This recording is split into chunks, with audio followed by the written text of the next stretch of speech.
we were raising funds from family and friends. We raised approximately about 60 lakhs from family and friends. But whenever we went to my so-called well-to-do friend, they would say, will you guarantee me this return, explain this thing, show me the model, this, that, etc. On the other hand, when I went to my sisters, my friends who were not that, well educated, that well informed, they would say, are you certain that you will use this money carefully? Are you certain that you will not spend this money recklessly? And I would say, look, we will treat it as better than our own money. And it was the lower middle class, friends of mine, relatives of mine who contributed this money.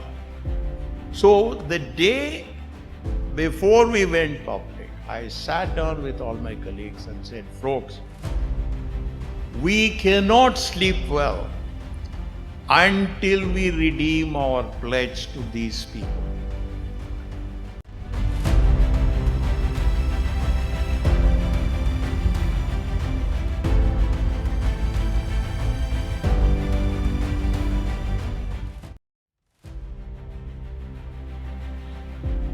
It is better to be known as a respected individual than a very smart individual. So even if people say, look, you're not that smart, it's okay. But if people say, we can trust you, we can trust this man, I can tell you that has much bigger value for you than saying you are the smartest. We were a group of 7 people. 4 of us had our part of the equity, which was really very small. But 3 of my colleagues, I don't want to mention their name because that's not relevant, did not even have that small amount of money. So I didn't want them to feel bad, or I didn't want to start the company with equity only by these guys, by these 4 people. So I hit upon my well-practiced idea of dipping into the pocket of my wife, convinced her to give the entire 10,000 because I didn't want any distinction between individual A and individual B.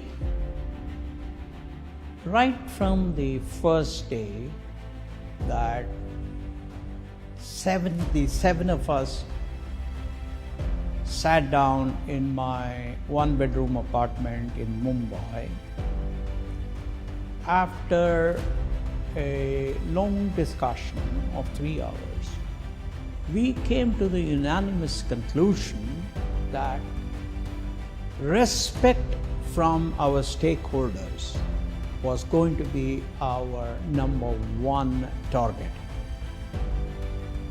Respect from customers, respect from employees, respect from investors, respect from government of the land, respect from vendor partners, and respect from the society. So therefore, I have never bothered about numbers like the market cap and profitability, etc. What I have been bothering about the entire 32 years that I was in charge of the company was whether we were obtaining increasing respect from our stakeholders. That's what.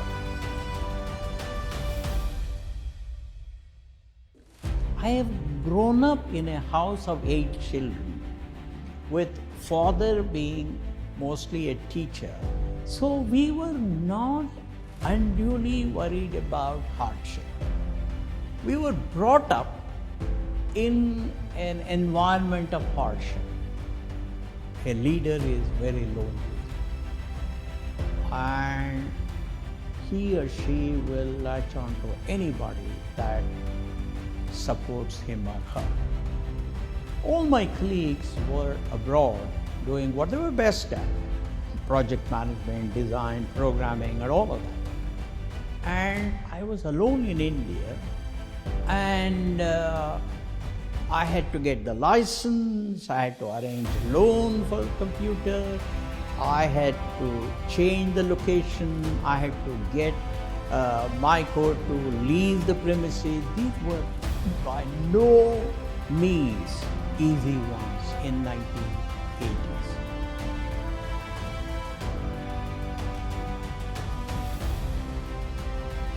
I came from a very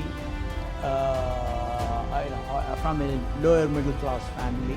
Therefore, hardship, penury, suffering, these were not big issues that bothered us. We had learned to enjoy small things in life.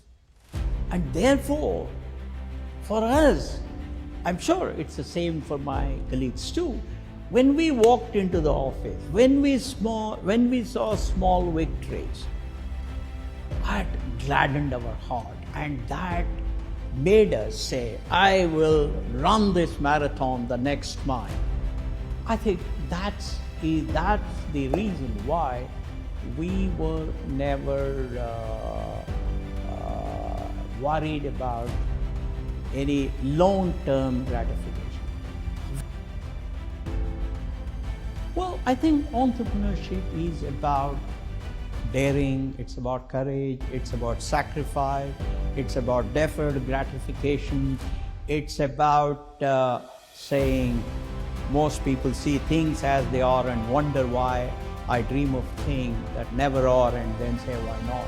So if you want to create something that doesn't exist, it requires a lot of hard work, it requires a lot of commitment, it requires a lot of sacrifice. And as I pointed out earlier, when you see small victories on the path to the great glory, those small victories are what gives you energy, enthusiasm, confidence, happiness.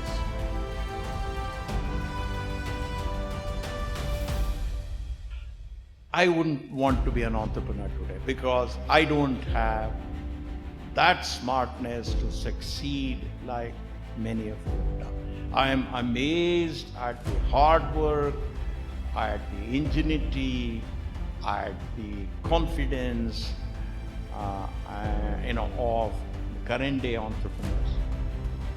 And they are fighting a bigger battle, as I said right in the beginning. In a situation where market access is difficult, where talent access is difficult, you people are managing these two battles. I don't know if I would have managed that battle. Compared to when we started, today it's just unbelievable what progress India has made. You know, when in the late 70s, when I used to go to the US, India was seen as a filthy country, full of poverty and all of that. At that time, there were not even people of Indian origin who had become CEOs, who had reached all of that. And the number of Indians succeeding in the valley was also was very few.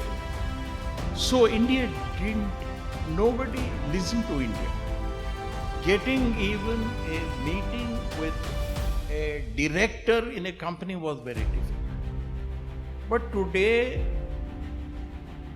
thanks to Silicon Valley, thanks to Indians in Silicon Valley, thanks to people like Satya, Sundar, Rajat Gupta and many others. You know, my dreams, my hopes my aspirations are that we will see during my lifetime a governance that is conducive to the betterment of the poorest child in the remotest village in terms of basic education, healthcare, nutrition, shelter, and the hope that that child's child will have a better future. No, that is a very lofty goal, but that's what keeps me going. That's what brings me enthusiasm when I'm down.